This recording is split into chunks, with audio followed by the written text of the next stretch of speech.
Good morning. Thank you to each and everyone you being here with us today. And today we are very happy to have Dr. Aslisa Aris in our class. We are very excited because uh, this is first time we have lecturer from Malaysia. And so I welcome our guest lecturer, Dr. Aslisa, in our class, fashion design class. Actually, the class is for first year students, but I'm also invite the second year student because this opportunity is very good for them to study how fashion design in Malaysia. Actually, in the regular class for first year class, around 30 and another student from second year class. And I will introduce you who is Dr. Aslisa first.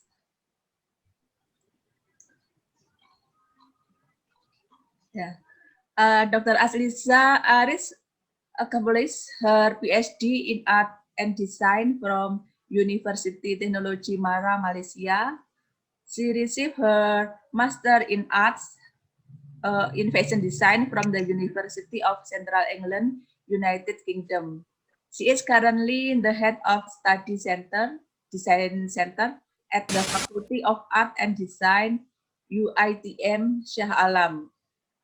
In academic activities, apart from teaching, Dr. Aslisa actively participates in the curriculum development and planning. She is being referred to as subject matter expert in fashion education by other institutions for her long-term experience in academics.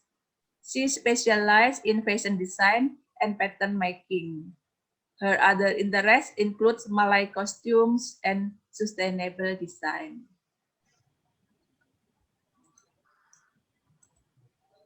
Okay, uh, thank you, Dr. Aslisa. And today, uh, yeah, please give some lecturer for our student how fashion design in Malaysia class, so we can learn each other. Thank you, and time is yours. Okay. Thank you very much to Ibu Indarti and Ibu Urip for inviting me to give a lecture to UNESA. So, Assalamualaikum warahmatullahi wabarakatuh. Salam sejahtera kepada semua pelajar-pelajar, mahasiswa. Kalau kami di sini panggil pelajar saja. Oh. Kalau di Indonesia, mahasiswa Mahasiswa. ya. Ya, Waalaikumsalam. Waalaikumsalam warahmatullahi wabarakatuh. Oh ya, juga dengan Bu Yulis. Diana. Yulis Diana. Ya, terima kasih. Saya pertamanya memang mahu mengucapkan terima kasih banyak-banyak kerana telah menjemput saya ke UNISA, bicara seni UNISA ini, kerana this is my first time in collaboration with UNISA. Before this, we have had collaborations with other universities in Indonesia, such as Universitas Negeri Malang, and then we have ISI Jogja, Institut Teknologi Bandung juga pernah, dan juga kalau di bidang fashion ya, di bidang fashion saja. Kalau di bidang art and design yang lain-lain ada banyak lagi, tapi yang ada kolaborasi dengan bidang fashion di antaranya adalah universiti tersebut juga bersama Telkom University. Ya, Telkom University. So itu antaranya universiti yang bekerjasama dengan UITM di Shah Alam. So hari ini saya diberitahu pelajar-pelajar mahasiswa yang ada ini adalah berada di tahun 1. Kebetulan buka semester ini saya akan mengajar tahun 1 juga, semester 1, new students, fresh students. audience. So jadinya apa yang saya sediakan hari ini banyaknya berkenaan fundamentals lah, basic of fashion design. Yeah, okay. How you're going to get inspirations, how you're going to deal with your design, how you want to start doing your design in fashion. So basically, saya belum share lagi presentationnya ya. Basically, apabila kita bercakap tentang arts ini, the discipline of arts adalah agak hampir sama. Whether you're doing graphic design, you're doing textile design, or you're doing fashion design, methodology or the process of doing the design, kebiasaannya akan berbalik kepada yang asas, kepada fundamental. Okay, so izinkan saya untuk share presentationnya sekarang.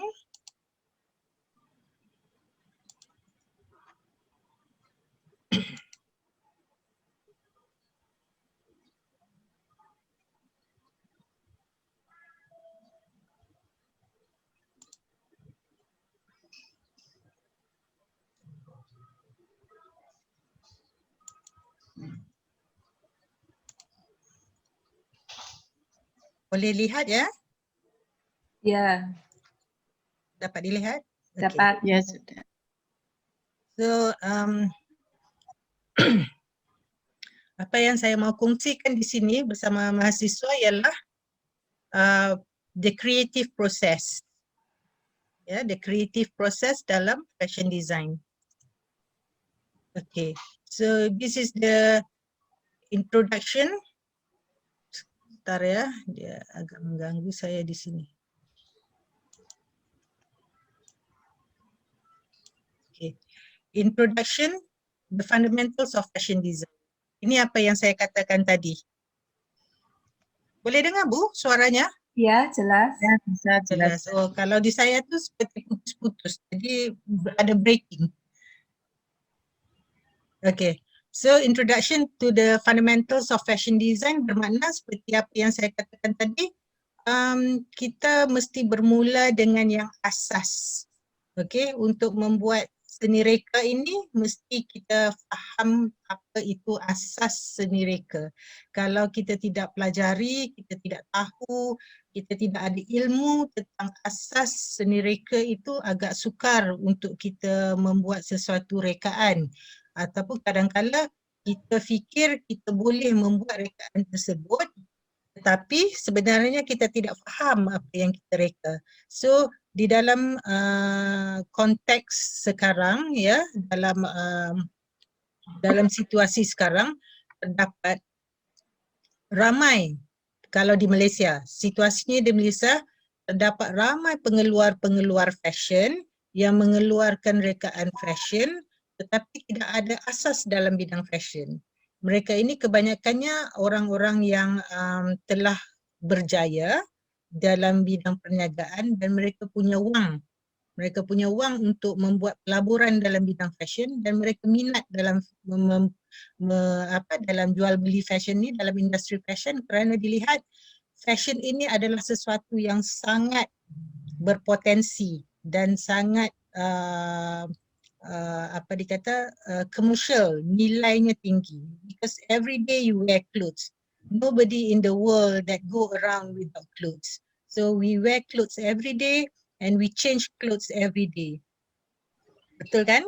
Jadi ia adalah satu bidang yang sangat berpotensi dan sebagai mata pencarian lah untuk sama ada untuk individu atau untuk ekonomi negara.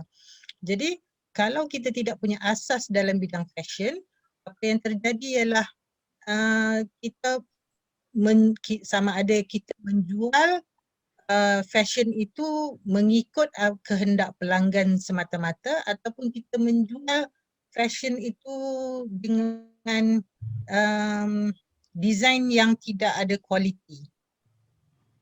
Pembuatannya tidak ada kualiti, kita tidak tahu nak menilai fashion itu macam mana. So apa yang semua orang mesti ada dalam ini untuk memulakan, untuk menjadi seorang yang berjaya dalam seni reka fashion, asas dalam bidang seni itu mesti kukuh, okay? Mesti kuat.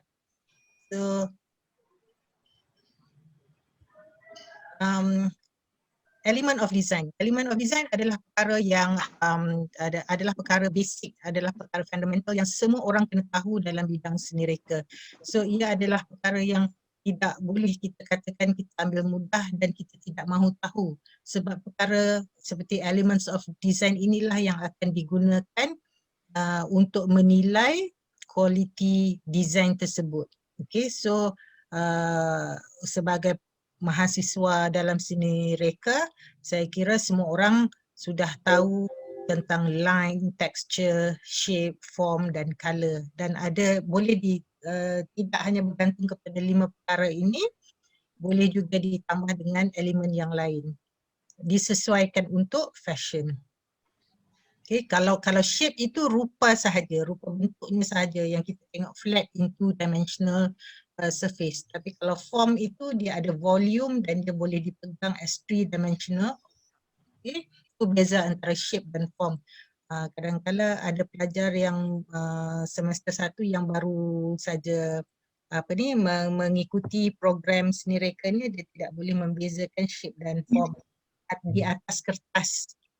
Kalau di atas kertas, kalau benda fizikal kita boleh pegang. Kalau di atas kertas, kadang-kadang mereka tidak tahu nak menceritakan apa itu shape, apa itu form. So kalau shape itu dia flat saja, memang permukaannya rata sahaja seperti yang kita lihat. Tapi kalau form itu seperti bola ini, kita nampak bentuk bulat, shadow, dan kita nampak apabila dilukis kita perlu masukkan line, shadow, gelap dan terang itu untuk memberikan form kepada objek tersebut. Okay. Seterusnya principles of design. Okay. Kalau principles of design itu dia melibatkan harmony, balance, rhythm, repetition, contrast. Perkara-perkara tersebut. So kalau mahasiswa sekalian melihat dalam visual ini, ya, kita lihat ada kontras. Perkara pertama yang kita lihat ialah kontras. Warnanya, dari segi warnanya, pelbagai warna. Ada biru bersama orange, ada biru and then ada highlight warna yang cerah di situ, ada merah. So penggunaan warna tu kita mesti tahu penggunaan warna sama ada dia basic colours, dia complementary colours, dia mixed colours, ya, yang adjacent colours to one another tu. Jadi kita kena tahu apa jenis warna. And then kita kena tahu penggunaannya sama ada kita mahu kontras ataupun kita mahu harmoni. Di dalam visual ini, walaupun dia ada kontras, dia juga harmoni. Harmoni dia memberi satu keserasian kepada visual yang dipaparkan dalam frame tersebut. Dan kalau mahasiswa tengok, lihat di sini ada harmoni, ada balance. Apabila ruang-ruang yang berwarna orange ini, okay, dipecahkan atau di-highlight, ditegaskan dengan bold line seperti ini, dengan pembahagiannya, dia ada balance ruang yang kecil, semakin mengecil, dia ada depth dekat situ, kita boleh tengok kedalaman dalam visual itu, boleh nampak dia punya depth. So dia ada balance, dia ada rhythm, dia ada repetition, dia ada contrast. Sebab itu saya pilih gambaran ini. Dia menunjukkan semua principles of design yang digunakan dalam rekaan tersebut. Okay. Saya harap mahasiswa kalau ingin menanya apa-apa boleh terus tanya, ya. Tidak perlu tunggu ke akhir slides presentation. Boleh saja on your microphone and ask. Ya, boleh tanya ya mahasiswa di tengah jalan. Nanti saya kira saya bercakap sama skrin saja sepanjang. So, saya kalau mahu menanya apa-apa boleh saja stopkan saya on your microphone and ask. Okay, and then dalam seni reka fashion juga saya kira mahasiswa diperkenalkan dengan basic silhouettes. Ya? Basic silhouettes dalam fashion ini juga satu perkara yang agak penting. untuk terutamanya untuk pakaian-pakaian yang ingin kita komersialkan. So kita kena tahu pakaian, sejarah pakaian daripada awal. Kalau di Malaysia itu kita pelajar-pelajarnya mempelajari history of costumes, iaitu world history of costumes daripada mula, bagaimana peradaban berpakaian itu bermula from the prehistoric dan akhirnya ke modern days hingga ke hari ini. Jadi kita dapat lihat dari unsur-unsur pakaian yang berbentuk wrap, draping itu macam mana dilakukan, and then apa kepentingan pakaian itu sebagai status atau simbol kepada pembesar-pembesar, kepada orang yang diutamakan atau kaum-kaum bangsawan dalam sesuatu kaum itu. So itu juga agak penting sebagai kita punya background. Kalau macam mahasiswa tidak menghafal atau tidak mahir dalam perkara tersebut pun tidak mengapa, tetapi pengetahuan itu perlu ada. Sebab bidang fashion ini sangat luas, jadinya kalau kita tidak perlu bertumpu kepada commercial fashion saja. Kita boleh juga pergi ke bidang-bidang kostum, bidang filming, teater, ya, untuk kerjaya kita. Jadi apabila kita ingin menceburi bidang-bidang yang sebegitu, background tentang silhouettes, tentang history of costume ini sangat penting. So dalam fashion, basic silhouette yang biasa digunakan ialah hourglass. Okay, hourglass ini adalah fashion yang mengikut bentuk badan. Okay, berbentuk S. Ni antara hourglass. Hourglass biasanya dia sangat mengikut bentuk badan. Tidak ada pula di sini. Okay, yang ini lebih kepada A line atau pencil, tapi kalau hourglass tu dia tirus di bawah ini. Mengikut pinggang, bentuk pinggangnya dan tirus di bawah. Okay, and then bustle, you have bustle yang ini, ya, yang punya bonggol di bahagian pinggulnya, and then you have bell, ya, bentuk loceng, and you have tube ni lurus saja 1920s, dan pencil, tube dan pencil lebih kurang sajalah bentuknya. Okay, bentuk-bentuk yang dihasilkan ini terhasil selalunya dia ada reason. Okay, bentuk-bentuk silhouette yang terhasil ni mempunyai sebab-sebab bagaimana ia boleh terhasil. Antaranya ialah faktor-faktor situasi semasa pada masa itu. Contohnya dalam 1920s ini bentuk tube, labuh, terhasil pakaian yang kurang mengikut bentuk badan dan yang tidak mengikut bentuk badan dan kurang menarik perhatian orang ramai pada masa ini adalah kerana 1920s ini ialah zaman peperangan. Jadi pada ketika zaman peperangan terhadap sangat sukar untuk mendapatkan material, ya, orang yang ingin berpakaian cantik tetapi tidak begitu mudah untuk mendapatkan material. Penghasilan pakaian juga susah. Jadi antara sebabnya terhasillah pakaian yang kurang menarik seperti itu dengan siluetnya hanya lurus sahaja. So keadaan depresi, keadaan kesukaran, keadaan mewah dan gembira boleh mempengaruhi trend fashion pada masa lampau. So pada hari ini trend fashion kita lebih pelbagai, ya, it's more of mix and match of the silhouettes. Tidak ada pengkhususan terhadap silhouettes tetapi lebih bertumpu kepada gaya hidup dan lifestyle. Okay, and then fabrics. Pengetahuan tentang fabrics juga penting. Okay, di peringkat awal ini di semester 1, 2, tahun 1, tahun 2 ni pengetahuan tentang fabrics itu is very general lah. Kalau kita tidak dapat mengenal nama fabrics yang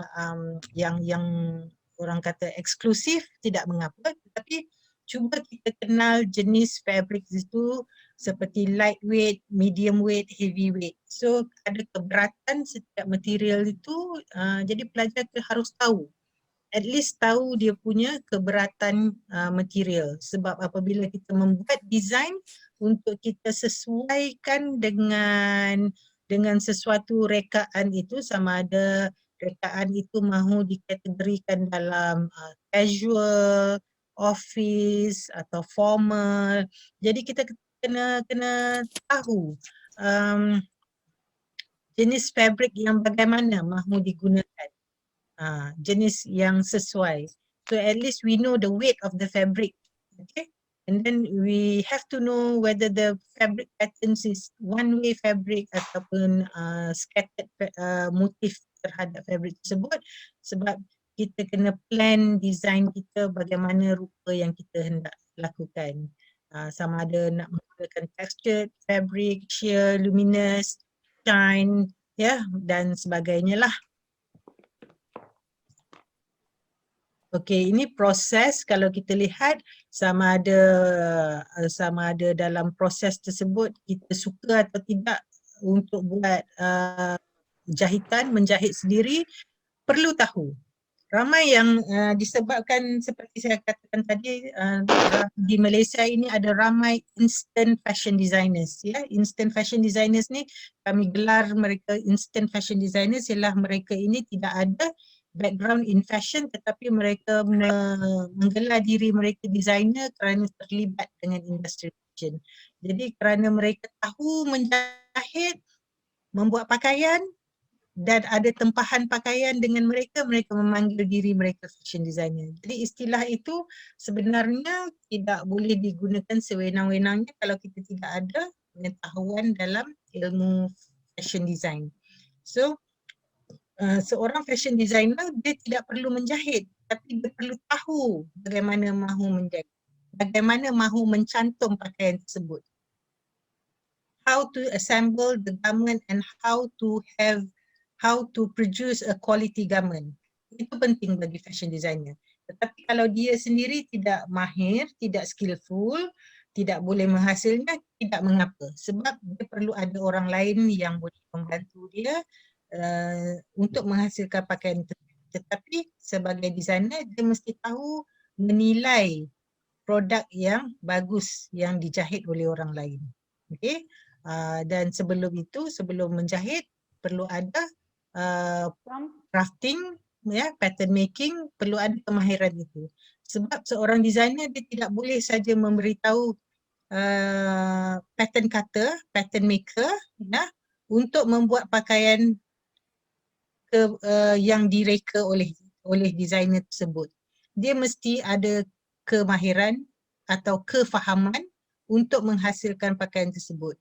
Okay, you cannot simply design a garment and then you tell other people to produce that garment for you without knowing how to produce the garment, because sometimes, ya, designer itu dia membuat rekaan yang agak pelik, yang agak janggal, tidak pernah dilihat oleh orang lain. Jadi hanya dia tahu, hanya designer sahaja tahu bagaimana untuk menghasilkannya. So pengetahuan tentang pattern making itu perlu ada. Okey. Ini adalah salah satu teknik penghasilan melalui draping. Okey, ini dihasilkan oleh mahasiswa kami. Bagaimana untuk menghasilkan pola tersebut melalui teknik draping. Okey. Penghasilan pola itu ada dua cara. Saya kira mahasiswa juga semua tahu bagaimana untuk menghasilkan pola melalui flat pattern dan draping. So this one is draping, basic draping, kemudiannya dikembangkan dengan pola yang lebih advance, dan yang ini adalah draping bagaimana dia menggunakan all the items in gabungan pola-pola yang lain untuk menghasilkan satu koleksi, satu design. Okey ke? Ada yang mahu bertanya? Ya, silahkan, jangan malu-malu ya. Ayo, silakan yang bertanya ya.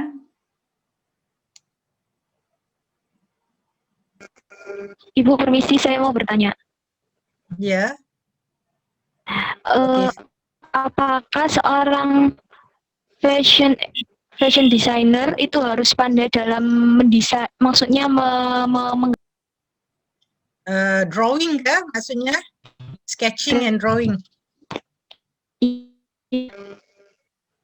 Suara Anda kok putus-putus ya. Ya kayaknya seperti itu ya pertanyaannya ya. Apakah harus bisa drawing gitu ya?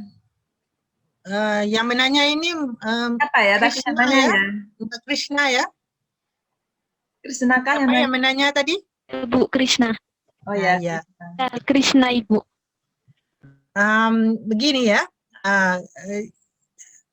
drawing itu juga sangat penting, sebab itu kita perlukan pengetahuan tadi tentang elements of design dan principles of design. Sebab apabila kita boleh menggambar, ya, apabila kita boleh menggambar dan memberi gambaran kepada orang lain tentang apa yang kita hendak. Sebab gambaran itu berada di dalam kepala kita, berada di dalam minda kita.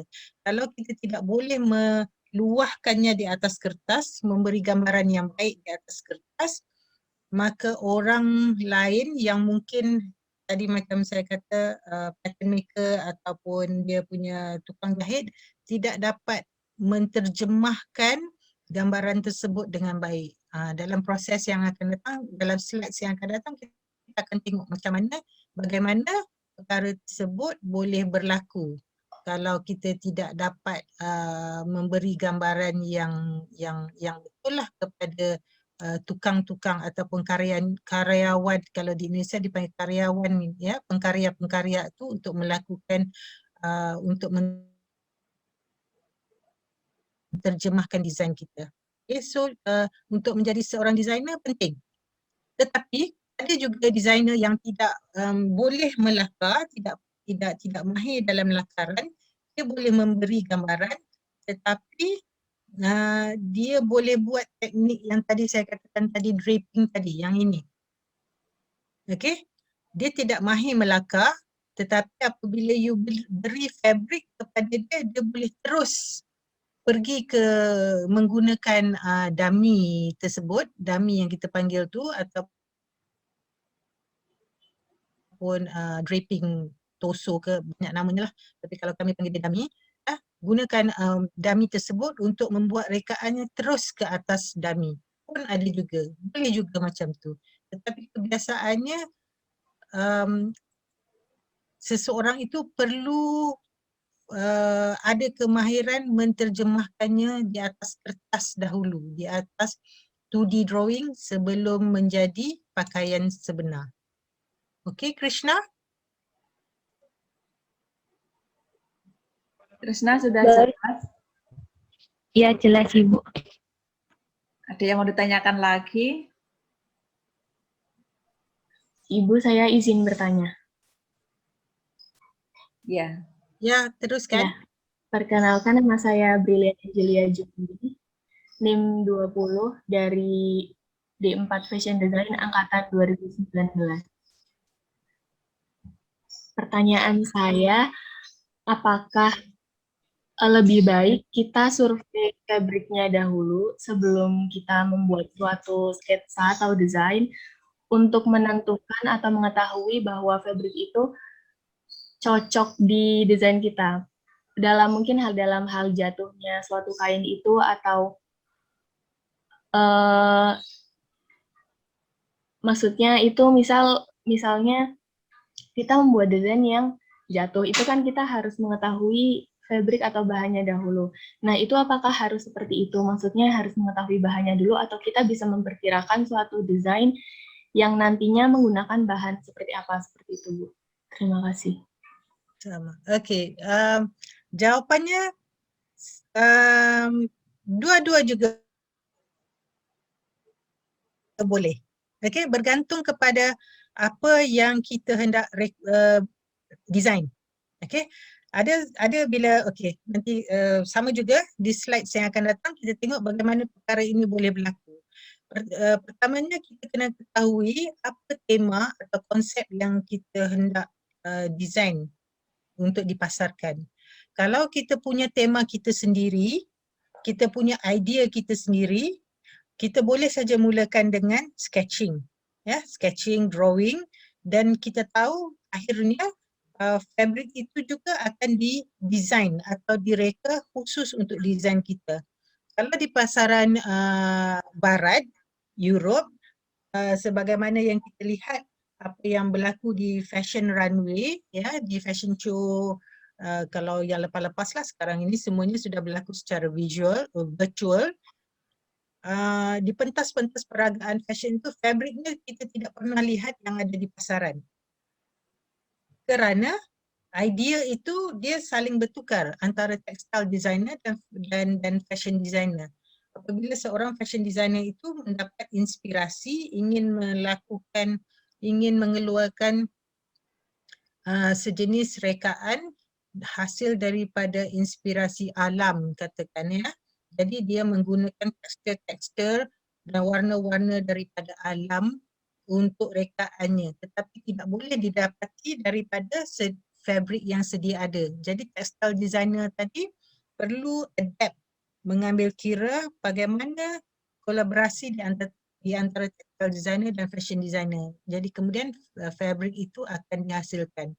Dalam konteks ini ada pelbagai cara untuk menghasilkan fabric tersebut. Nombor satu, kalau fabric itu daripada jenis polos, ya, kosong, kita boleh membuat, kita panggil manipulation on the fabric, on the surface of the fabric. Contohnya kita boleh fabric tersebut boleh diberikan sulaman, boleh dijahitkan manik, boleh dijahitkan tekstur, boleh dibuat quilting dan sebagainya, boleh digabungkan dengan jenis-jenis fabric yang lain untuk menghasilkan fabric seperti mana yang designer tadi mahu guna dalam desain dia lah. Tapi sekiranya apa yang designer reka tadi tu sudah ada fabric tersebut dalam pasaran, dalam pengeluaran fabric, fabric designer boleh suggest kepada designer ini fabric yang boleh digunakan untuk desain tersebut. Tetapi ada juga kadang-kala kita search on fabric dulu. Kita cari fabric dulu.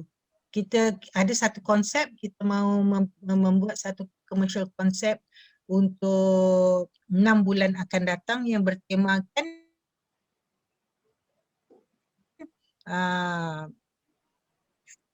katakan beachwear, pakaian untuk pantai. Beachwear dengan warna-warna laut dan sebagainya. Okey, kita boleh pergi ke fabric producer, textile producer, tengok apa jenis kain yang ada dalam pasaran yang akan dipasarkan untuk 6 bulan akan datang, dan kita boleh guna fabric tersebut untuk sampel prototype, untuk prototype kita, prototype ataupun untuk sampel koleksi kita. Apabila kita rasa puas hati dengan itu, dan boleh digabungkan saja antara pengeluar tekstil atau textile designer dengan idea-idea daripada fashion designer. So dia tidak ada peraturan sama ada fabric first, fabric later, design first ataupun fabric first, design later. Tidak ada aturan seperti itu. Dia bergantung kepada designer, fashion designer sendiri, bagaimana keselesaan seseorang itu untuk berkarya. Okay, brilliant. Bagaimana Brilian? Do I answer your Ya, question? Ya Bu, terima kasih banyak atas jawabannya. Ada lagi? Saya ingin Saya bertanya. teruskan ya. Okay, Bella. Iya, saya Bella dari angkatan 2019.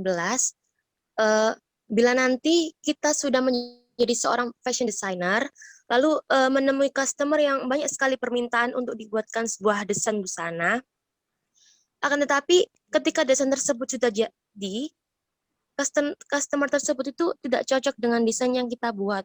Padahal desain yang kita buat itu sudah sesuai dengan permintaan customer tersebut menurut kita. Lalu bagaimana menanggapi masalah tersebut? Terima kasih. Kalau kebiasaannya, ya Bella ya, untuk ini yang kita panggil customized design. Okay, customized design bermakna ianya lebih khusus untuk seseorang, bukan untuk digunakan oleh mass ataupun orang ramai. Jadi untuk customized design ini kebiasaannya apabila hendak dikeluarkan, hendak dibuat, harganya price tag-nya lebih tinggi, ya, lebih mahal daripada commercial design. Itu sudah tentu. Sebabnya bila kita buat customized design, kita ada proses-proses yang perlu kita lalui untuk memenuhi kehendak pelanggan tersebut, kehendak customer tersebut. So ia bermula daripada rekaan on paper sama ada dan discussion between the two. Ya, dalam konteks ini discussion antara pelanggan, antara customer dengan designer mesti berlaku. Customer mesti betul-betul puas hati dengan lakaran. Jadi kalau kita tidak pandai melakar, dia akan jadi susah. Dia akan jadi sukar untuk customer melihat apa yang designer hendak sampaikan.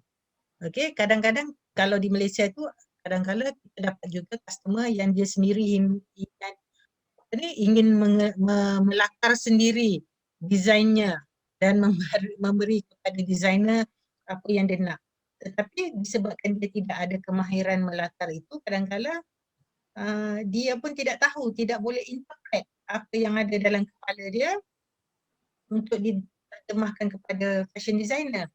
Di sini peranan fashion designer sangat penting untuk ada kemahiran melakar, ya, membuat drawing. Sebab dia kena betul-betul gunakan line, proportion, kadar banding seseorang itu. Kalau customer you seorang yang bentuk badannya seperti bukan seperti model lah, ya, bukan punya ketinggian 6 kaki, bentuk badan yang menarik gitu, tetapi customer you lebih kepada berbentuk average person dengan proportion badan yang sedemikian. Jadi you kena explain to your customer, sebab kadang-kadang dalam rekaan itu nampak cantik kerana fashion designer itu melakar mengikut bentuk badan model. Dia lupa yang customernya tidak seperti model. Jadi perkara itu perlu dijelaskan kepada customer. Sebab itu hasilnya mungkin ada berbeza bila dihasilkan bentuk badan seseorang itu. Jadi tadi peranan siluet itu penting. Mengenal bentuk badan manusia itu penting. Bagaimana kita hendak apply design yang sesuai dengan bentuk badan. Yang keduanya proses pembuatan. Dalam proses pembuatan pakaian tersebut, kalau design tersebut telah dipersetujui oleh customer, perlu ada perbincangan lagi sama customer. Ya, kita panggil dia sampel atau tual. Kita buatkan satu tual untuk customer tersebut, satu sampel di mana pakaian tersebut kita buat fitting dengan customer dari segi kesesuaian badannya, dari segi sama ada dia comfortable or not with the size of the garment, ataupun dia boleh melihat design line pada pakaian tersebut, sama ada collarnya cantik seperti yang dia lukiskan itu boleh dipakai sesuai atau tidak, bentuk lehernya, lubang lengannya, jenis lengannya, ya, jenis sleeve-nya sama ada sesuai atau tidak dengan dia. Di situ boleh berlaku perubahan lagi terhadap pakaian tersebut. Biasanya kalau ada perbincangan ini, akhirnya customer akan berpuas hati dengan desain yang dihasilkan. Tetapi ia akan melalui satu proses yang panjang. So kalau customer you nak buat kata pakaian untuk dipakai dalam masa 3 hari, proses ini tidak boleh berlaku.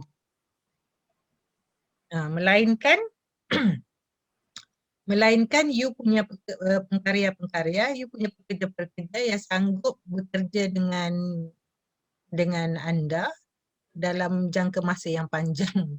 Okay, siang malam mau bekerja untuk anda untuk fitting customer ni. Itu sebab proses ini biasanya kalau kita lakukan, dia perlu mengambil masa paling awal 2 minggu. Ya, untuk memenuhi kehendak customer tersebut. Atau 1 minggu atau 2 minggu lah yang paling cepat masanya.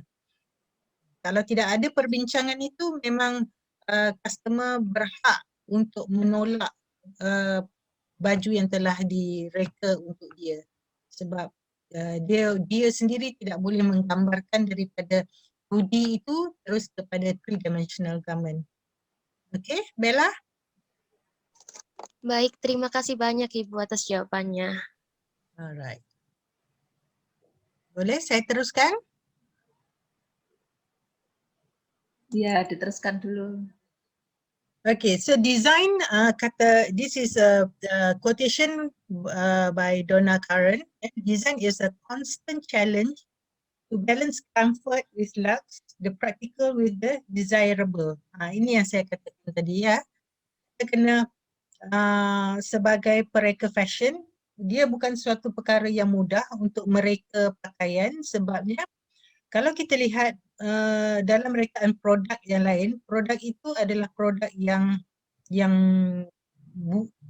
tidak bergerak, yang tidak digunakan di atas badan. Tapi pakaian ini sebab dia collaborate dengan badan, dia integrate dengan badan seseorang itu, dipakai di atas badan dan orang perlu bergerak dalam pakaian tersebut. So dia adalah satu challenge, satu cabaran yang sangat susah, sangat besar kepada fashion designer.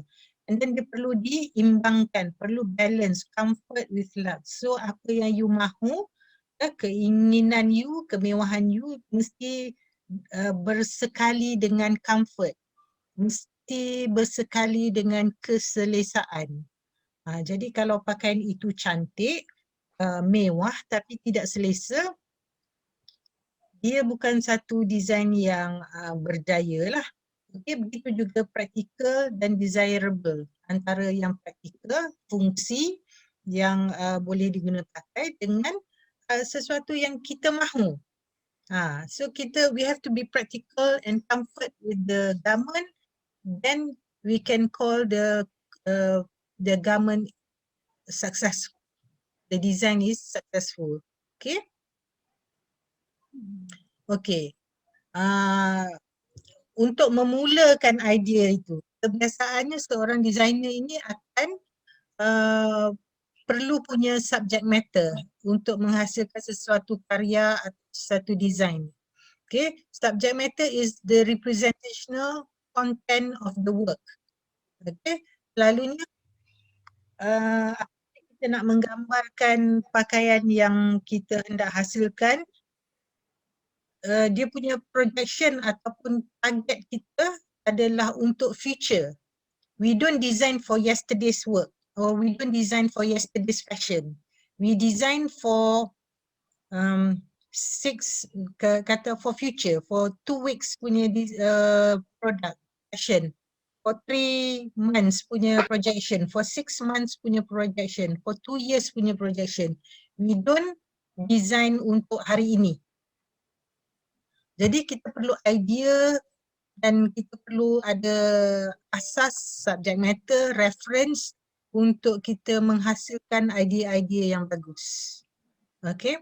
So kalau dalam seni reka secara generalnya, subject matter adalah representational content of the work.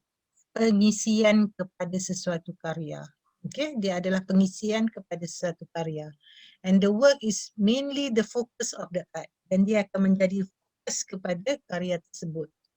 Okay, dia akan menjadi tema, menjadi idea kepada koleksi tersebut.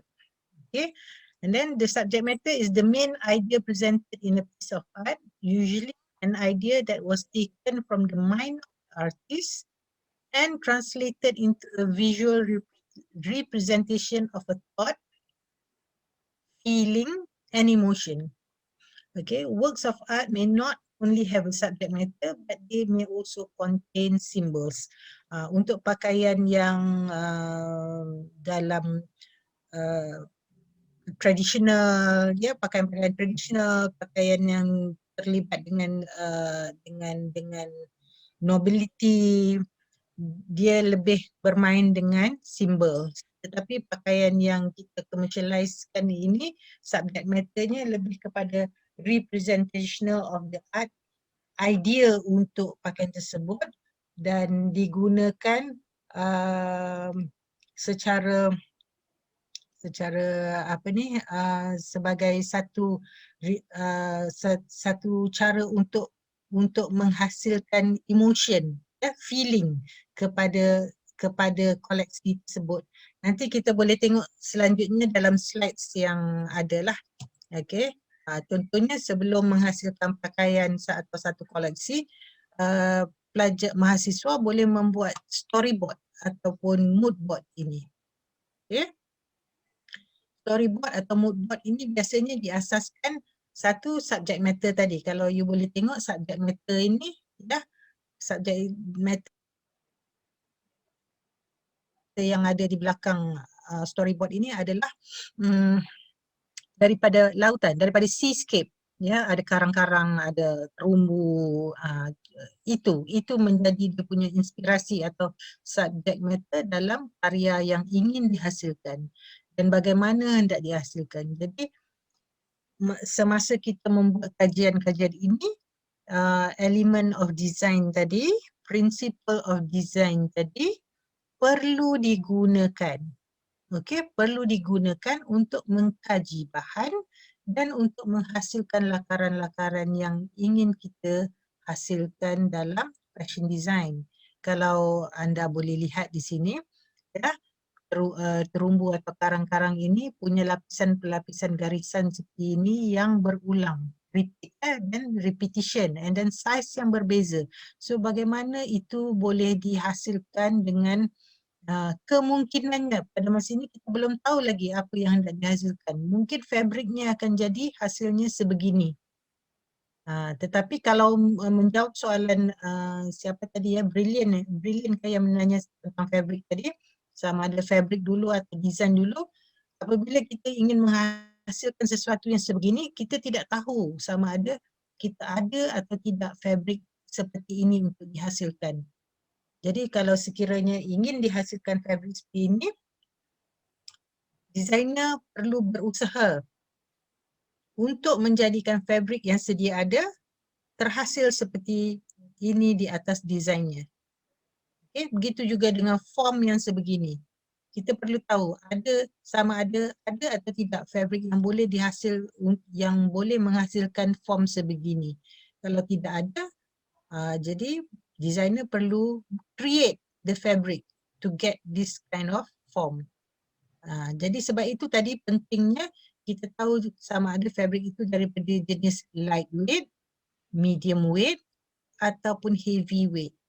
Dan fabric lightweight tadi tu bagaimana karakternya? Adakah fabric yang soft flowy fabric, tapi ada juga fabric lightweight yang stiff, ya, keras, tapi dia light. Jadi penggunaan fabric di situ kita perlu tahu yang mana yang sesuai untuk digunakan dalam idea penghasilan idea ini. Dan kalau you tengok dekat storyboard, biasanya ada warna-warna yang kita extract dan dikeluarkan untuk menjadi inspirasi kepada designer. So warna-warna ini juga diambil daripada terumbu karang yang ada di lautan. Dia ada di sini diambil warna yang bukan warna yang biasa seperti selalunya kalau yang berkaitan dengan laut. kita ambil warna-warna biru, hijau, tetapi ini dia ambil isi lautnya diambil jadi menghasilkan warna-warna yang lebih kepada earth color. Okey, storyboard ini untuk memulakan suatu design agak penting. Okey, untuk menghasilkan idea yang berlainan daripada orang lain. Okey. Ada juga ya. Ada yang ingin bertanya?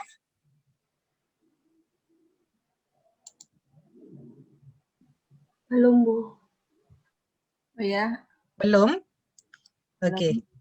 Saya teruskan ya. Okey, kalau tadi kita lihat daripada storyboard tadi daripada alam, tetapi ada juga idea yang kita boleh ambil daripada persekitaran kita, sesuatu yang benda yang biasa kita lihat. Contohnya ini salah satu projek pelajar semester 1 di UiTM. Pelajar diminta untuk mencari bahan atau produk yang boleh menjadi subjek matter kepada mereka daripada sekeliling mereka. Kerana mereka pada masa itu berada di rumah, tidak boleh keluar ke mana-mana because of the MCO, ya, Movement Control Order. So kita tidak boleh keluar jauh daripada kawasan yang kita duduki. Jadi pelajar ini telah mengambil toothbrush, ya, atau berus gigi. Simple saja, berus gigi sebagai subjek matternya. Dan di sini kemahiran drawing itu perlu. Kalau you lihat macam mana dia nak memberi interpretasi ataupun melakar semula berus gigi itu, meneliti, ya, meneliti garisan-garisan form bentuk yang ada pada berus gigi itu untuk dijadikan idea nanti dalam lakaran pakaiannya. Okay, so kita perlu ada observation of study. Ya, observation study of the object atau subject matter. Ini perlu. And then draw and detail out the subject matter from different angles. Jadi pelbagai sudut kita kena kaji dan faham. Ya. Okey. Kalau dapat dilihat mungkin saya tak pasti jelas ke tidak lakarannya. Agak gelap sikit scan tu. So ini pelajar sendiri yang scan. Ya, kelihatan? kelihatan.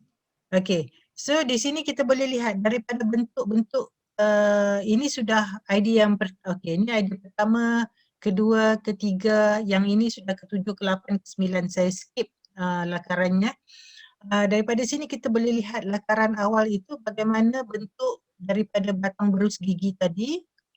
Daripada bentuk batang berus gigi, shape yang digunakan, berus-berusnya, daripada pandangan depan, side, garisan-garisan yang ada pada bentuk berus gigi itu digunakan semula untuk menghasilkan satu idea lakaran kepada pakaian. Dan texture. Okey, sebab berus gigi tadi ada bulu-bulu halus, ya, ada bristles yang halus yang apa ni? Digambarkan dengan garisan-garisan halus pada badan model ini, pada lakaran ini. So ada beberapa idea yang dihasilkan yang boleh kita lihat dengan idea developmentnya. So ini antara idea 1, 2 dan 3. Dan kemudian ada siri idea lagi yang telah berkembang menjadi idea 7, 8 dan 9, di mana mereka ini, pelajar ini masih mengekalkan bentuk tempat berus gigi tersebut dan garis-garis halus ini untuk membayangkan karakter tersebut daripada berus gigi. Okey. Ada siapa yang ingin bertanya di sini?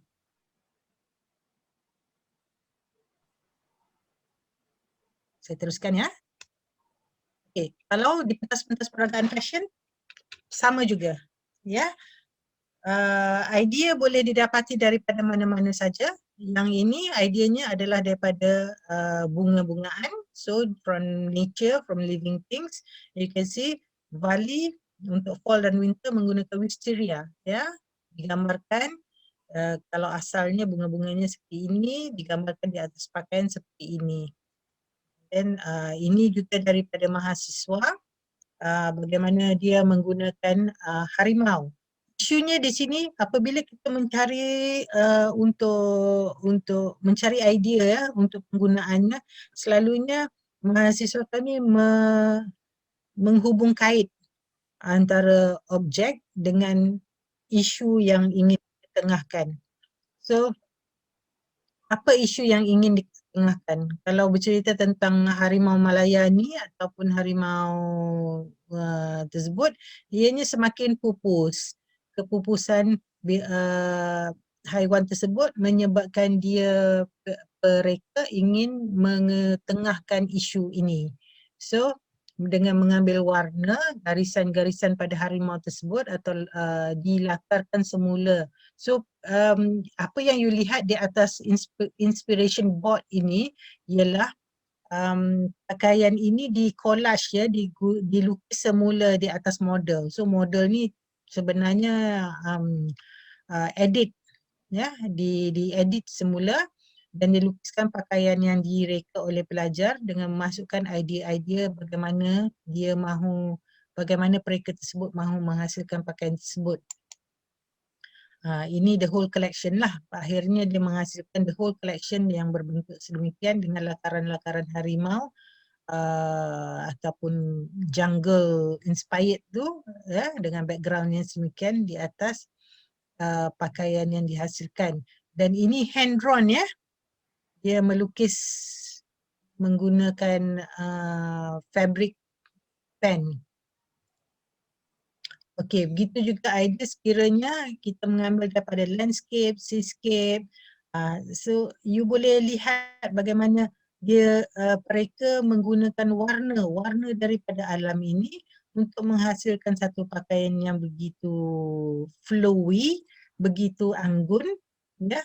So kita boleh relate dia punya feeling. Macam saya katakan tadi, representational subject matter is a representational of art untuk menghasilkan satu emotion, satu feeling kepada objek, kepada rekaan kita. So kalau you tengok dengan yang pakaian yang dihasilkan ini, kita boleh assume this is for romantic wear, for evening formal wear, dan kita boleh relate perasaan keanggunan seseorang wanita itu bila berpakaian gini dengan suasana dan warna yang dia dapat daripada alam. Okay, and then perkara yang boleh juga mendatangkan idea kepada seorang designer itu adalah isu. Okay, di sini pada hari ini environmental issues adalah satu yang sangat-sangat diketengahkan dalam fashion sebab industri fashion ni dikatakan adalah sebagai satu industri yang sangat yang sangat luas dan banyak merosakkan alam daripada segi proses pembuatan tekstil, pakaian dan sebagainya. So kita punya pembuangan sisa tekstil dan pakaian tu sangat tinggi persentajnya ya di landfill. So sekarang ni isu sustainable design, environmental issues, innovation adalah satu yang sedang diusahakan oleh dunia untuk penghasilan pakaian. Sebab itu pakaian fast fashion yang kita pakai hari-hari ini mahu dikurangkan. Okay, so usaha-usaha pengurangan terhadap pakaian itu sama ada designer boleh upcycle atau recycle pakaian, ya. Upcycle atau recycle pakaian dan juga boleh mix and match, mencampur adukan pakaian lama dan baru. Jadi membeli pakaian itu adalah satu yang perlu sahaja sekarang ini. Okey, tetapi designer perlu pandai mengolah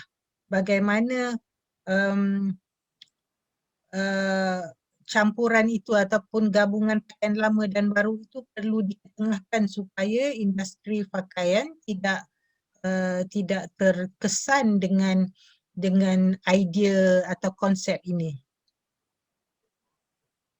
Okay. Innovation driven. Ini satu lagi idea ataupun yang boleh menjadi inspirasi kepada designer, iaitu menghasilkan pakaian melalui sains, ya, sains dan teknologi. So kalau kita di sebelah Asia ni agak bukan Asia, kita di sebelah Nusantara ini agak terkungkung atau terkekang sikit, ya. Ada constraint untuk menghasilkan pakaian dalam bentuk sains dan teknologi sebab material wise atau innovation wise kita tidak begitu advance seperti mana Jepun, Korea, Europe. Jadi kita ada sedikit kekangan. Ini pakaian dihasilkan ini adalah melalui 3D printer. Tapi saya rasa di Indonesia juga sudah saya lihat hari itu ada banyak juga pakaian ataupun fashion wearable art yang dihasilkan melalui 3D printer. Kalau tak silap saya itu, tak ingat saya universiti mana, saya hadir secara virtual online. Ada saya lihat banyak pakaiannya yang desainnya yang dihasilkan melalui 3D printer. Okay, so kalau di Malaysia ini pakaian yang dihasilkan melalui 3D printer ini tidak begitu ramai designer atau mahasiswa yang ingin mencuba kerana kekangan terhadap teknologi tersebut, tetapi tumpuannya adalah lebih kepada practical clothing, iaitu pakaian yang boleh kita perbaiki, kita beri added value, inovasi terhadap penggunaannya. Ya, contoh kalau kita ada jaket, sehelai jaket yang kita guna hari-hari, mungkin jaket itu diberi sedikit inovasi bagaimana ia boleh digunakan untuk phone charging, ya, untuk mengecas handphone. So itu sedikit inovasi yang boleh dihasilkan oleh mahasiswa, boleh difikirkan oleh para mahasiswa. Okey, untuk seperti ini projek semester 1 yang dihasilkan oleh pelajar-pelajar UiTM menggunakan inspirasi sedia ada, iaitu detailing ataupun jenis-jenis sleeve yang memang ada dalam siluet, dalam basic siluet pakaian. Okay, so itu yang saya katakan tadi, kita kena mengenal basic siluet tu apa, detailing tu apa, supaya kita boleh guna sebagai inspirasi menghasilkan pakaian baru yang fresh, yang idea yang lebih lebih fresh lah ideanya. Okay, yang tidak ada di dalam pasaran. So beliau mahasiswa ini menggunakan jenis-jenis sleeve, melihat kepada kimono sleeve, raglan sleeve, dan bagaimana hendak manipulasi detailing tersebut untuk menghasilkan satu siluet yang baru, satu line yang baru.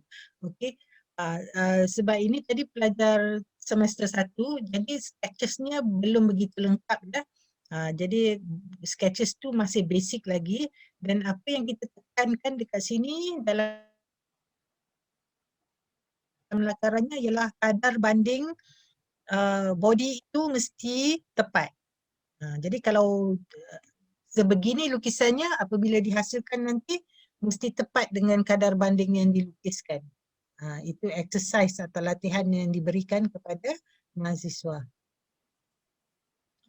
Okay, sebelum this is inspiration board, ya, inspiration board oleh pelajar semester 4.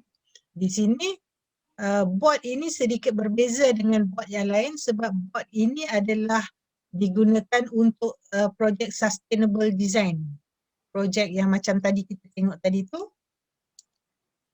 seperti projek ini.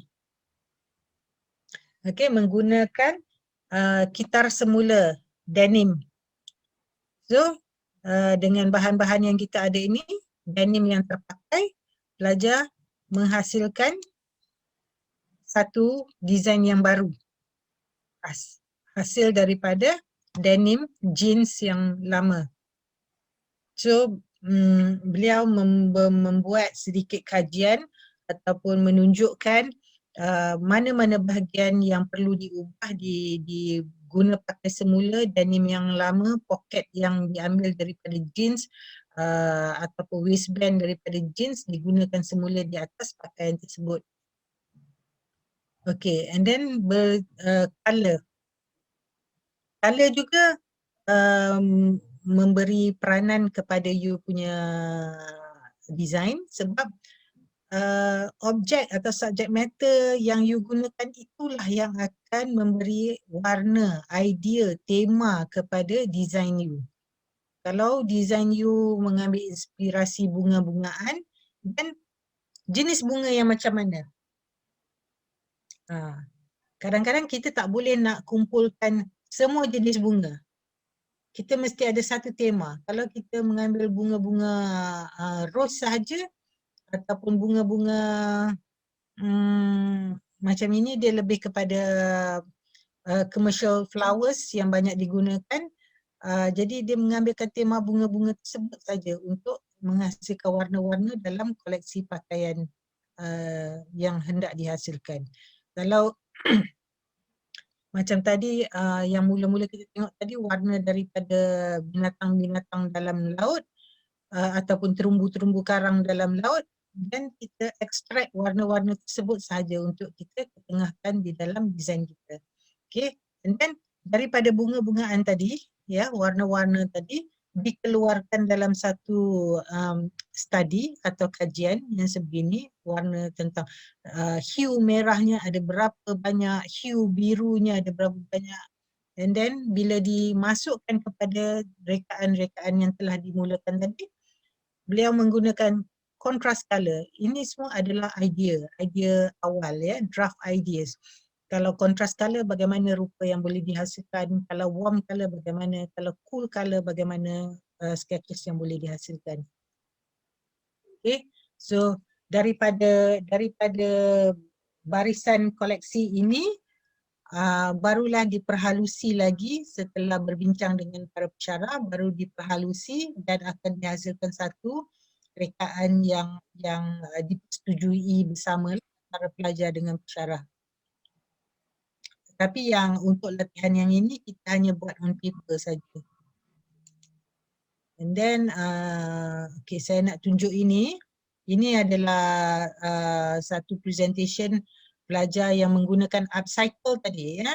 Bukan pelajar yang sama pelajar yang lain, tapi dia ada gambarnya sebab saya ambil daripada website jadi dia kurang jelas. Apa yang saya ingin ketengahkan dekat sini adalah konsepnya. Okay. Seorang designer itu perlu tahu apa konsep yang hendak diketengahkan. So di sini dia menyatakan, okay, mahasiswa ini menyatakan, I tend to create a type of clothes where the target is young audience. So dia sudah tahu pakaian ini untuk remaja, untuk orang muda yang menggemari rugged style, rugged, ranggi, yang sesuai, ya, dengan orang muda punya flavor and taste. And then this kind of audience is the one who loves the simple types of wear, ringkas, a collection where people can easily snatch and wear on the spot for whatever situation or occasion they were in.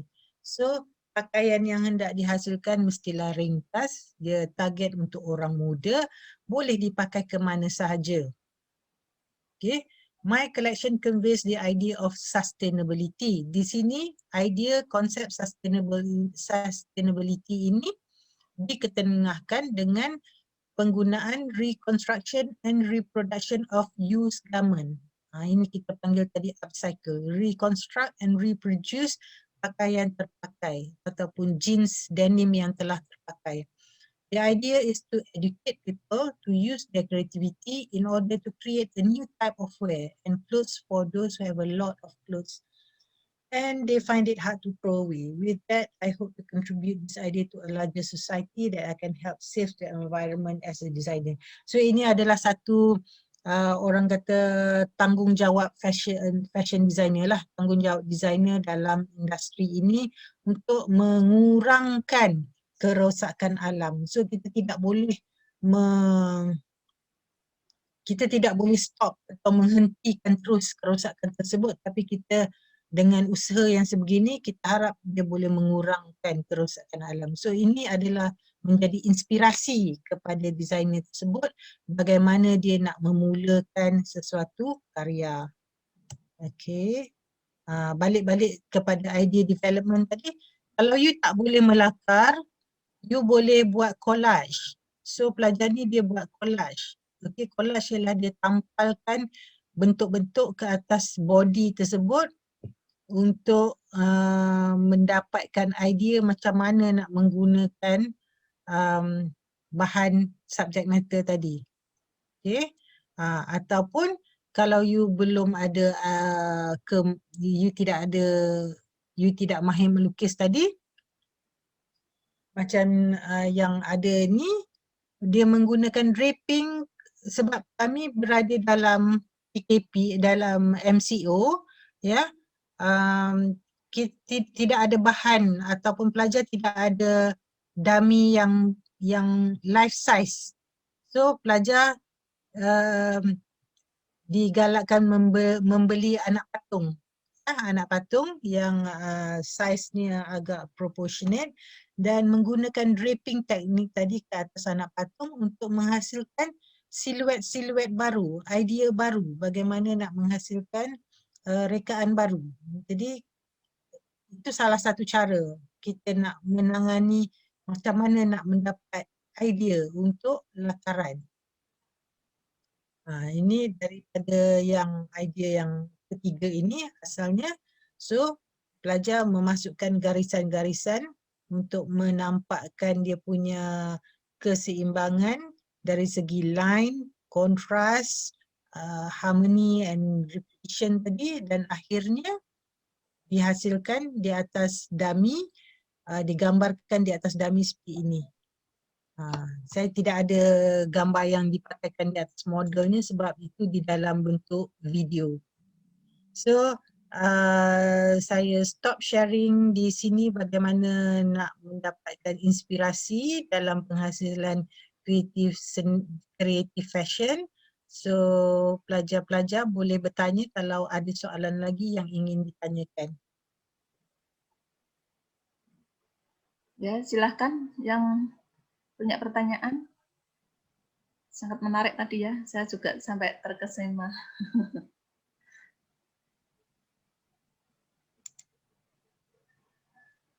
Ada berapa? Ada 60 mahasiswa di dalam ini?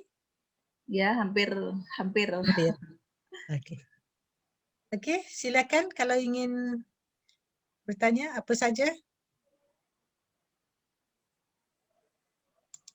Halo Mas, masih di situ? Masih, Bu. Masih, Bu. Saya ingin bertanya, Bu. Silakan.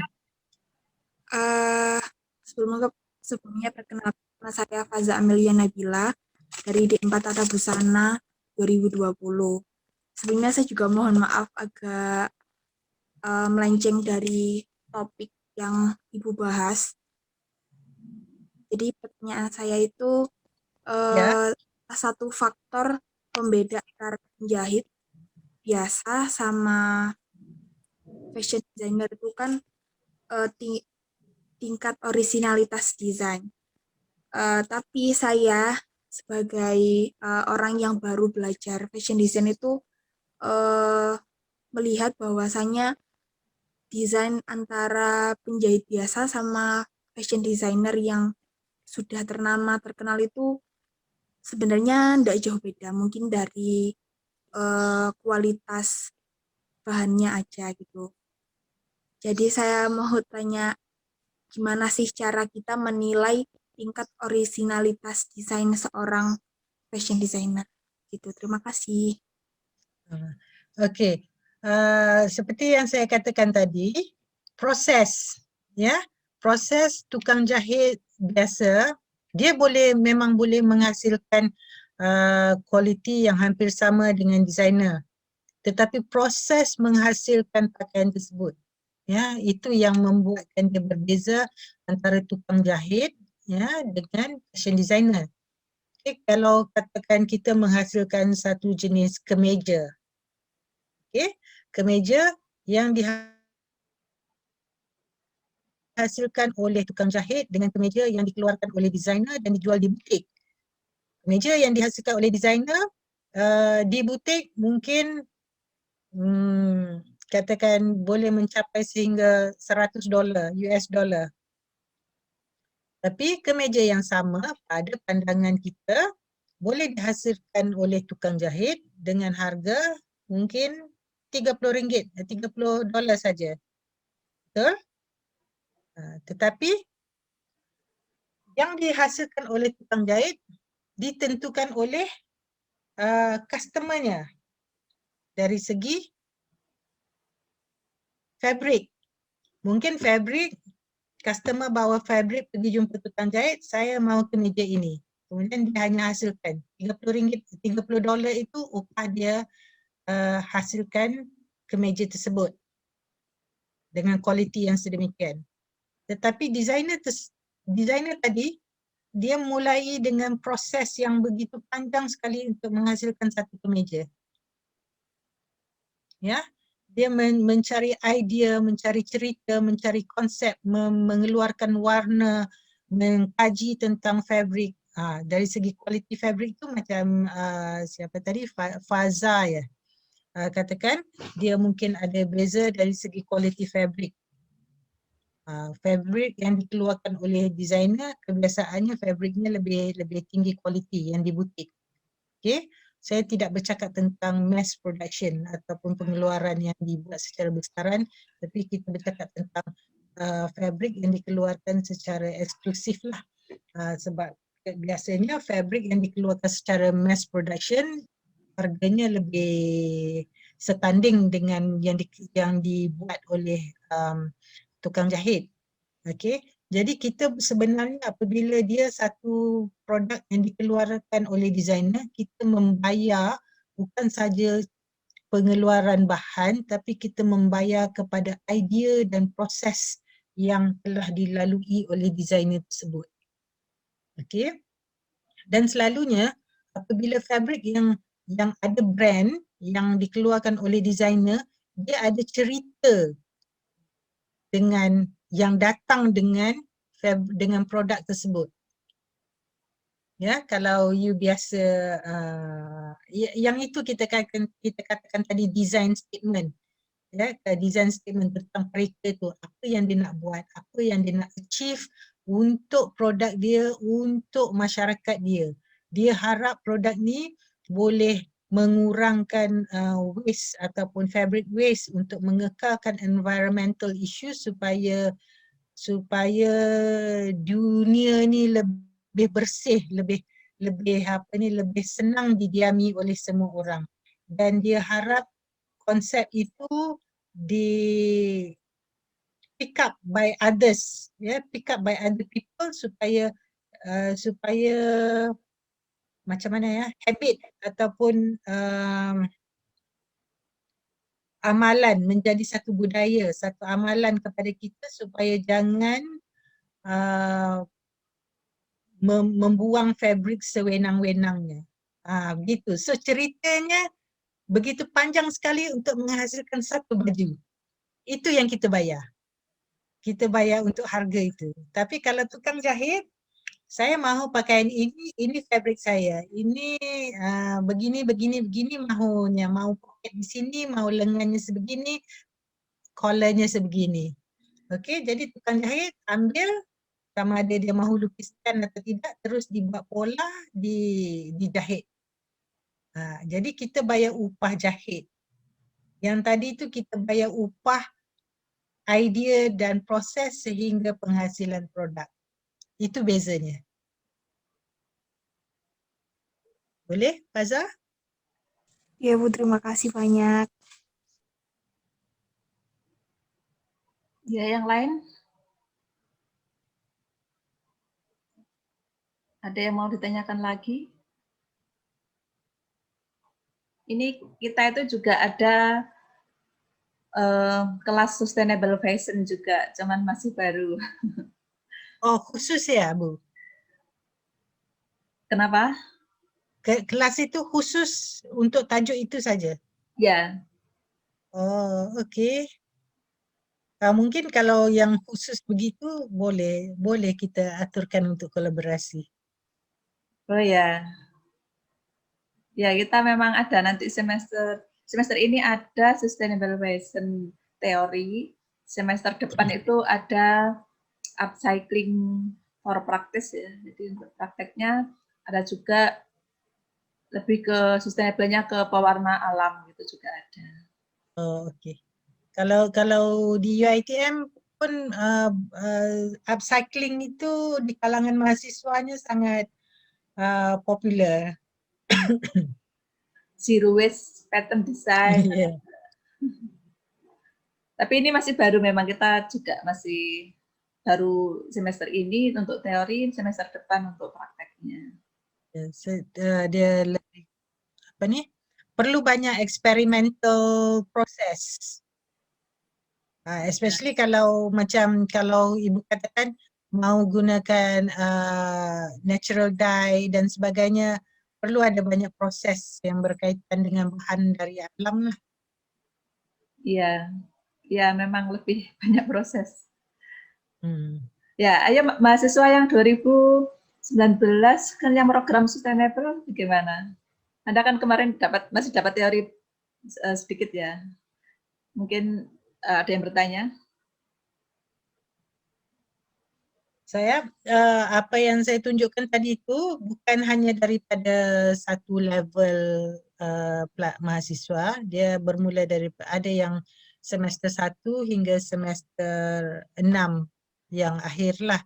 Sebab saya tunjukkan semua itu sebab mau ditunjukkan bahawa untuk mendapat inspirasi atau idea kepada sesuatu rekaan itu kita tidak perlu apa ni rigid atau terkongkong dengan satu cara saja. Dia ada begitu banyak cara untuk mendapatkan idea, especially when you are in this condition in which you are restricted to your own areas. So memang kadang-kadang kita rasakan susah untuk mendapat idea bila kita tidak boleh berjalan keluar, kita tidak boleh mengunjung tempat-tempat yang kita biasa pergi kan. Tapi with the internet now, with all the information you can get on in the internet, it's very easy for you to get new ideas and see what other people are doing. So dia tidak boleh menjadi satu alasan lah untuk merasa kebuntuan itu ataupun stuck with the same idea itu. Sebenarnya boleh kita create mood yang baru macam mana kita nak mendapatkan idea. So kalau dalam seni reka fashion, kalau kita tidak pandai melakar, kita boleh buat collage. Ya, collage ialah satu seni, you boleh gunakan paper collage, you boleh fabric collage, you boleh guna other materials yang boleh membantu you mendapatkan idea macam mana nak menghasilkan satu-satu rekaan. Dan apa yang penting dan sangat perlu apabila menghasilkan pakaian tersebut, you ada satu croquis, kita panggil croquis ataupun basic body measurement yang dengan kadar bandingnya yang tepat lah. So itu yang boleh memberi satu interpretation kepada pakaian yang hendak dihasilkan tu secara dengan kadar banding yang tepat. Kalau you tak dapat croquis ataupun kadar banding manusia tu dengan tepat, itu akan bagi efek pada pakaian yang dihasilkan. So mungkin pada lakaran nampak macam labuh kain labuh skirtnya hingga ke paras lutut. Tapi bila you buat, hasilkan, jahit, akhirnya skirtnya menjadi lebih labuh sampai ke lantai begitu. So sebab tu kita kena mesti tahu kadar banding figura itu atau manusia itu dengan baik dan dilukiskan, dilatarkan dengan teknik apa-apa saja sekalipun, apabila diterjemahkan dia dapat measurement yang tepat. Ya, kita menyebutnya analisis desain. Ya, Analisis desain. dia ada technical analysis dan dia ada design analysis. Kalau technical analysis bermakna ukuran-ukurannya mesti dikeluarkan, mesti di pada body measurement tu mesti ada sebelum you membuat pola. Kalau design analysis, you ada pecahan-pecahan rekaan tersebut dan gaya-gayanya macam mana hendak digunakan. Okey? Ya, ada yang mau ditanyakan, mahasiswa? Ya, Bu, izin bertanya. Silakan. Ya, sebelumnya perkenalkan nama saya Dewi Wilujeng dari Prodi D4 Tata Busana 2019. Saya ingin bertanya, jika kita ingin menjadi seorang desainer, itu lebih baik kita fokuskan pada satu produk. Kan kalau biasanya itu semisal Dior, itu kan dia juga produksi tas, ada sepatu, ada baju, aksesoris juga. Nah itu jika lebih baik itu kita sebagai desainer memfokuskan pada satu produk, misal baju-baju saja, tas-tas saja, seperti itu, atau memang lebih baik dikombinasi jadi supaya lebih lengkap. Begitu. Terima kasih, Bu. Untuk melengkapkan koleksi seperti itu, you perlu menjadi apa ni?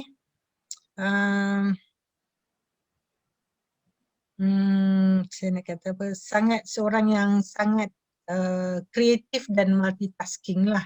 Okey, kalau katakan mahasiswa kami yang telah keluar bekerja dengan industri, bekerja sendiri ya, maknanya menghasilkan butik sendiri, memang cita-citanya adalah untuk melengkapkan the whole collection tu dari from head to toe.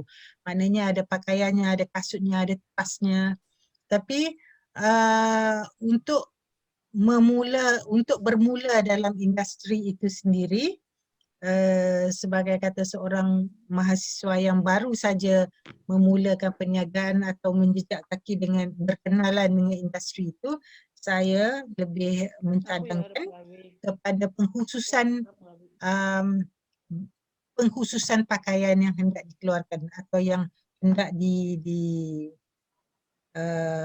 ruang yang you bekerja supaya you lebih expert. Okay?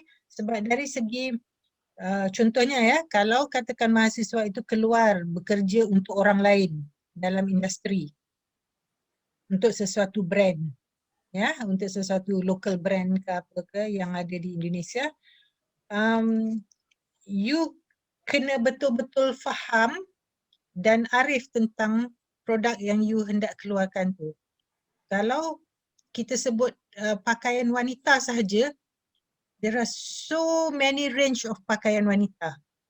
Ya, dia ada banyak range is what? Dalam Melayunya range ialah bahagian-bahagian pakaian wanita. Kalau secara generalnya saja, kita ada pakaian casual, pakaian formal, pakaian office, pakaian sukan, pakaian dalam, pakaian rekreasi. Ya.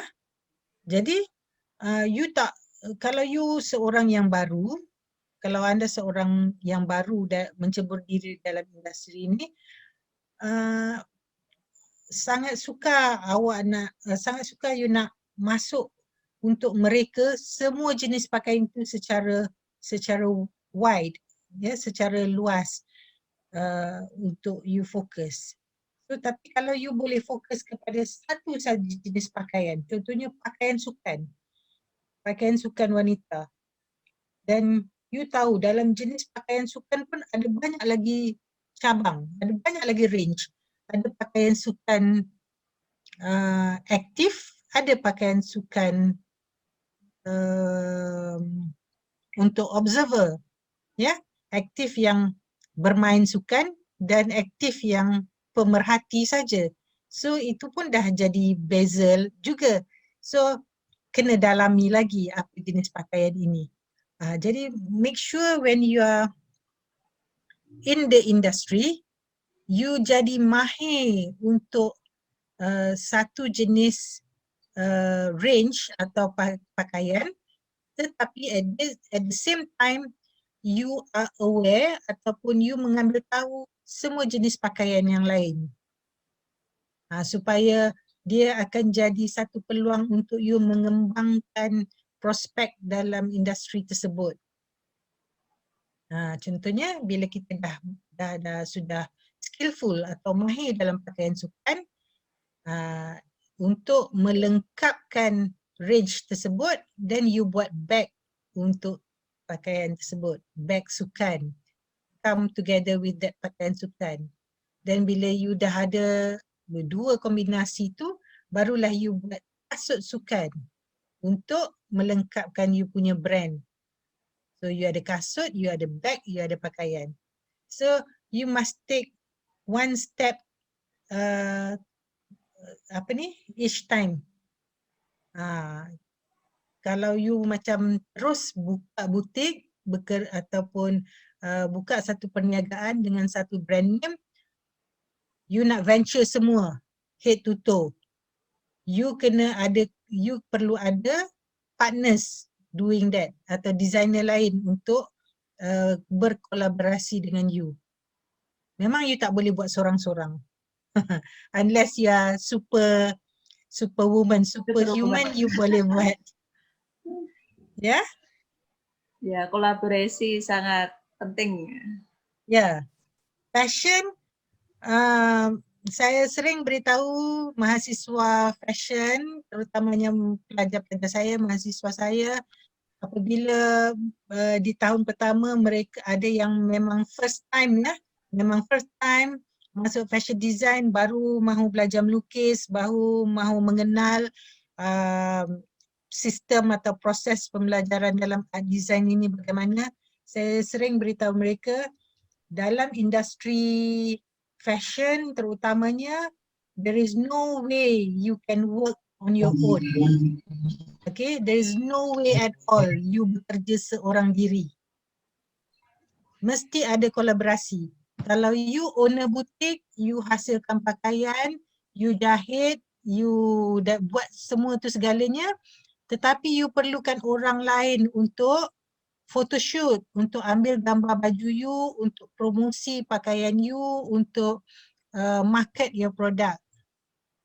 Kalau you superhuman, mungkinlah you boleh buat sendiri semua tu, tapi at the end of the day, bila you nak keluarkan balik pakaian tu, I rasa you pun dah burn out. You boleh hasilkan satu koleksi saja. Sebab fashion dia berubah dalam jangka masa yang sangat cepat.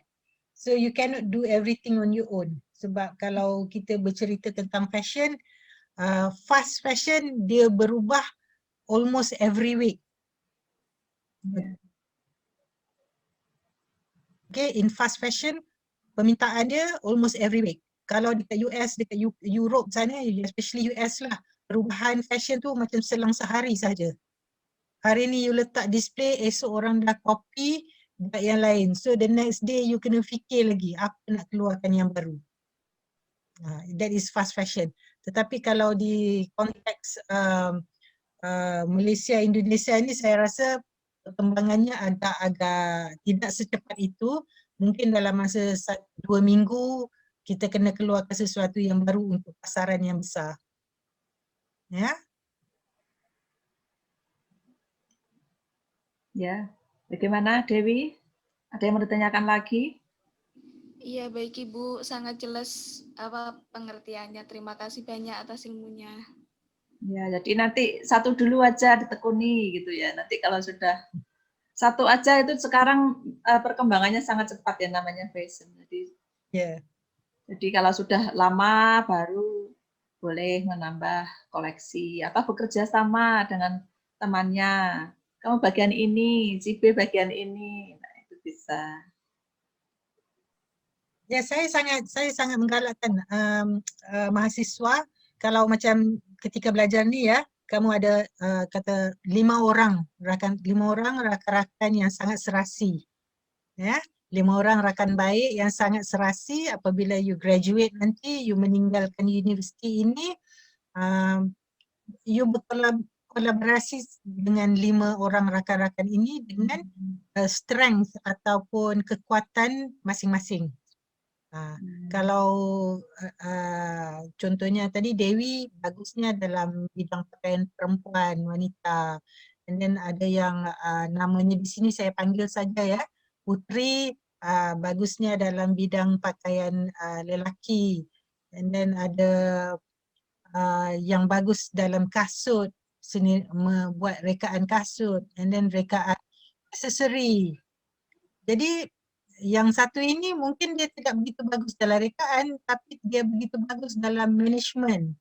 So dia boleh, yang bagus dalam management boleh mengaturkan rakan-rakan ini atau membuat promosi kepada rakan-rakan tadi bagaimana hendak memasarkan produk-produk yang dihasilkan dengan satu tema. Begitu. Jadi you create your own job within you punya own brand dan konsep. Tapi mesti ada seorang yang bijak menguruskan. Kalau semuanya mau jadi designer, siapa yang mau uruskan kan? Gitu. Tapi kalau semua mahu designer, boleh minta rakan daripada fakulti lain, mungkin business management, untuk menguruskan bisnes tersebut. So then you can have orang kata job creation. Tidak perlu kebergantungan kepada majikan untuk bekerja. Ya, itu bagus sekali sepertinya. Memang seharusnya itu memang sudah tidak zamannya ya kerja sendiri-sendiri, jadi bikin brand sendiri itu sulit karena persaingan juga semakin banyak di luar. Jadi lebih baik menyatukan beberapa, bikin satu brand tetapi beberapa mahasiswa atau alumni bikin brand. Nah, itu saya kira lebih kuat gitu ya kalau kolaborasi lebih ini. Jadi bisa saling mengisi. Betul. Ya mungkin mahasiswa ada yang ditanyakan lagi. Permisi Bu, saya mau bertanya. Ya, Khadijah. Perkenalkan, nama saya Khadijah Al-Habsyi dari D4 2020. Sini saya mau bertanya, jika kita membuat suatu desain busana, kemudian meletakkannya pada butik kita, lalu ada orang lain yang meniru desain kita dan mengeluarkan juga pada butiknya. Apa yang harus kita lakukan atau kita berhak menegur orang tersebut? Ini satu soalan yang baik ya. Soalan ini memang sering dibincangkan bagaimana hendak protect designers punya rights, copyright. Okay. Kalau dari segi dalam industri yang lebih jelas, ianya agak mudah kita mempaten atau memberi copyright terhadap satu produk itu. Tetapi dalam creative industry ini, kita kena memberi penelitian terhadap produk yang kita hasilkan, di mana dia ada sebagai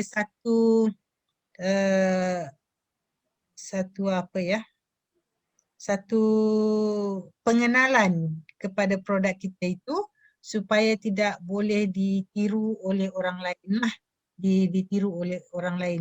Jadi contohnya kalau di barat, peniruan itu di restrict kepada gaya design line yang sama. Kalau itu berlaku, dia boleh ambil tindakan undang-undang terhadap orang yang meniru desain tersebut. Tetapi kalau desain lain itu berbeza, okey, yang mungkin nampak sama adalah dari segi penggunaan warna dan gaya, maka tidak ada tindakan undang-undang yang boleh dikenakan. Jadi di situ kita nampak sedikit kelemahan lah, kerana perkara ini memang sering berlaku apabila kita orang yang meniru itu mengubah desain tersebut dari segi penggunaan material, and then sedikit beza dari design line, and then dia cuma mengambil mood saja, mood pada koleksi tersebut. Jadi tiada tindakan undang-undang yang kita boleh keluarkan sebab this is creative industry. Satu masalah dengan patent ini adalah ada dua perkara yang you tidak boleh patentkan. Satu, penggunaan ramai, penggunaan orang ramai secara umum tidak boleh dipatentkan. Perkataan-perkataan umum tidak boleh dipatentkan. Dan satu, apa-apa produk yang tidak jelas peniruannya pun tidak boleh tidak boleh dikenakan tindakan undang-undang. Jadi dari segi patent atau copyright itu boleh digunakan atas nama label, brand dan peniruan terhadap design lain. Saya ambil kira kalau di Malaysia umumnya atas dua perkara itu saja yang boleh kita patentkan. Jadi kalau orang terpulang kepada designer tersebut, mahu menegur orang yang menirunya bagaimana secara phone call, berbincang, ataupun mahu ditegur secara terbuka di akhbar-akhbar. Tetapi yang meniru itu berhak berkata, oh ini bukan satu peniruan sebabnya dia berbeza dari sudut begini. Ya. Tetapi biasanya pengguna sendiri boleh menilai. Ya, pengguna sendiri yang menilai yang mana yang asli. Ya Pak, paten itu memang penting ya untuk sebenarnya di UNESA sendiri mahasiswa kalau punya karya juga bisa didaftarkan paten lewat university. Cuman kita memang belum ya mungkin tempat kita ini juga masih baru digalakkan bagaimana membuat paten atau paten desain, paten metode. Tapi memang belum banyak yang ini ya, terutama juga mahasiswa, juga beberapa dosen juga baru beberapa. Jadi mahasiswa kalau kalian punya suatu desain, Anda bisa daftar lewat universitas ya, itu ada LPPM namanya, di situ bisa dipatenkan karya Anda. Cuman namanya kreatif desain itu ya memang sangat berkembang, orang meniru apanya, nanti mengubah apanya, itu kita juga melakukan seperti itu juga kan ya. Jadi memang sangat ini ya, untuk meniru ini ya sangat tipis gitu bedanya. Tetapi kadang-kadang meniru itu juga ada yang positif sebab meniru itu kita membantu develop more ideas for fashion especially. Sebab kalau you nak kata you are the pioneer, you are the starter for each idea, sebenarnya dari mana mula idea yang kamu dapat itu?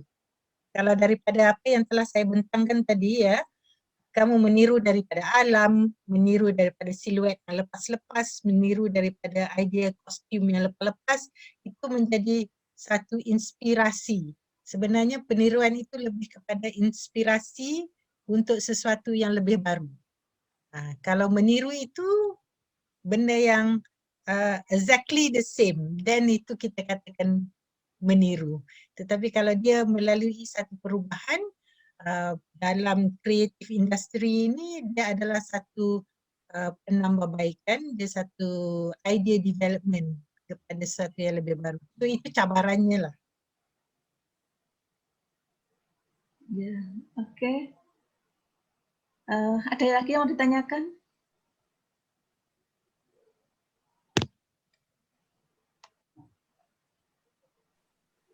Atau sudah? Terima kasih, Bu. Ya, terima kasih Dr. Aslisa. Gitu. Kita waktunya sepertinya sudah habis ya, jadi kita akhiri, atau Dr. Aslisa mau ada lagi yang mau disampaikan? Saya mengucapkan terima kasih dulu kepada pengurusan UNESA telah menjemput saya bersama mahasiswa-mahasiswa ini. Mungkin di masa hadapan kita boleh merancang satu program yang sebaliknya pula diorganize pula oleh UiTM bagi mungkin gabungkan juga ya mahasiswanya dalam satu bual bicara dan kita boleh bertukar idea dan pandangan. Ya. Terima kasih daripada saya. Ya, terima kasih Dr. Aslisa. Jadi hari ini kita memang ini ya dapat dosen tamu, alhamdulillah. Jadi untuk prodi yang memberikan kesempatan, ya Kak Prodinya Bu Urip masih di sini. Terima kasih kesempatannya. Jadi hari ini juga kita belajar banyak. Memang ini ya seperti subject matter tadi itu sangat penting ya, kita memang agak berbeda, jadi itu sesuatu yang baru. Kita biasanya namanya inspiration picture gitu. Cuman subject matter ini lebih ke ruhnya ya, lebih ke feelingnya, ke emosionalnya yang penting untuk seorang fashion designer. Kemudian juga ada konsep sustainability, dan itu juga memang salah satu kewajiban Anda sebagai fashion designer, bagaimana jangan lebih banyak membebani bumi. Kalau bisa ikut mengurangi bagaimana membuat proses kreatif tanpa itu tadi meninggalkan sampah-sampah. Jadi kalau berkreasi terus dan akhirnya dikonsumsi terus, kan akhirnya juga menciptakan gaya hidup yang konsumtif tadi. Jadi bagaimana fashion designer itu juga diwajibkan ya untuk bagaimana ikut andil untuk mengurangi sampah di ini ya, di muka bumi ini, terutama untuk sampah tekstil. Mungkin seperti itu, dan semoga next time bisa kita undang lagi Dr. Aslisa. Insya Allah. Dengan tema yang berbeda atau dengan proyek yang berbeda nanti, ya semoga kerjasama ke depannya lebih ini ya, lebih banyak gitu.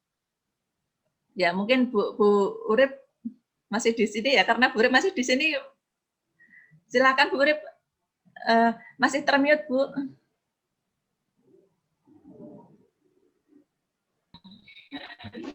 Iya. Ini saya sudah sampai di lab ini, Bu Dr. Aslisa. Ya, saya di perjalanan, mohon maaf. Nah, terima kasih atas apa istilahnya permohonan kami sudah diterima Ibu dengan baik, permohonan untuk menjadi dosen tamu yang mana akan dilakukan mungkin 2 kali ya Bu Indarti ya, nanti tanggal 30 mungkin pertemuan yang kedua. Kemudian kami mohon juga untuk kerjasama lebih lanjut begitu Ibu yang sudah kami sampaikan, dan mohon nanti disampaikan kepada lembaga di mana berada di sana. Insya Allah, Dan boleh. mohon juga kesempatan untuk student exchange untuk mahasiswa kami nanti akan dirancang. Kami rancang dulu untuk periode atau semester depan. Begitu Ibu Azlina. Terima kasih sekali. Yeah. Terima kasih kembali Ibu. Baiklah, terima kasih Bu Urip. Sekali lagi ya, terima kasih. Mungkin untuk mahasiswa ya, untuk mahasiswa ini bisa nanti apa yang ada yang berminat untuk di Universitas Mara aja. Ya, nanti didiskusikan lagi sama mahasiswa. Baiklah, Sampun Bu Urip, ada lagi?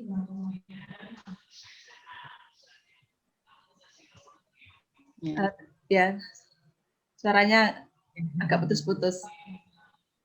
Ya, kita kalau sudah tidak ada, kita akhiri. Ampun, monggo berarti nggih. Ya, kita akhiri. Terima kasih sekali lagi Dr. Azliza. Semoga sehat selalu. Semoga ya semakin dekat di antara dua universitas ini, ya UNESA sama UITM untuk kerjasama Amin. lebih lanjut. Baiklah, terima kasih atas, dan kami mohon maaf jika ada salah dalam perkataan atau kurang berkenannya. Mohon maaf, dan semoga sekali lagi semoga bisa kerjasama dilakukan lebih dalam lagi. Boleh. Begitu, terima kasih. Kita akhiri. Assalamualaikum warahmatullahi wabarakatuh. Waalaikumsalam warahmatullahi wabarakatuh. Ya. Terima kasih. Kita berhubung ya, Ibu Indarti. Terima kasih, Ibu. Ya, nanti kita sambung lagi lewat WhatsApp. Oke. Thank you. Bye-bye. Stay healthy.